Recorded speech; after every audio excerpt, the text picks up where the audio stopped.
5G pavojingiausias žmonijos kontrolės ginklas. Vokiečių ekonomikos naujienų DVN žurnalistas kalbėjosi su buvusiu kariuomenės karininku ir dabartiniu bestsellerių autoriumi Marko Pistutį apie 5G pasekmes. Kokia yra 5G tinklo karinė reikšmė?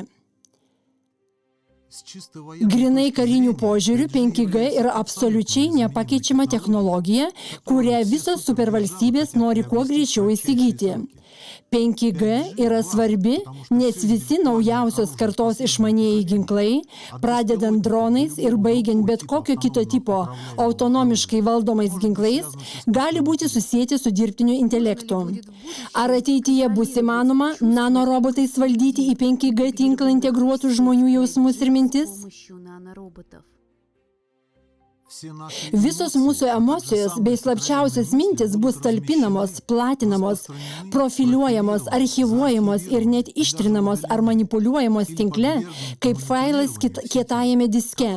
Iš tikrųjų, kiekviena mūsų mintis atitinka tam tikrą elektromagnetinę bangą, kurią galima iššifruoti. Ir ta pati technologija, naudojama mintims skaityti, gali būti naudojama fotografuoti mūsų minčių vaizdus, įrašyti sapnus, pakeisti arba įdiegti klaidingus prisiminimus. Visa tai taps įmanoma, nes naujas galingas aukšto dažnio tinklas leis žmonėms bendrauti vieniems su kitais per atstumą, naudojant dirbtinį intelektą ir su bet kokiu elektroniniu prietaisu. Tiems, kurie kontroliuos ir valdys tokį tinklą, atsivers galimybė valdyti žmoniją.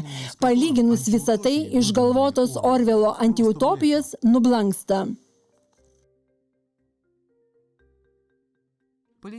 Politiniai planai nėra kuriami krizių pagrindų. Priešingai, krizės kuriamos politiniams planams įgyvendinti.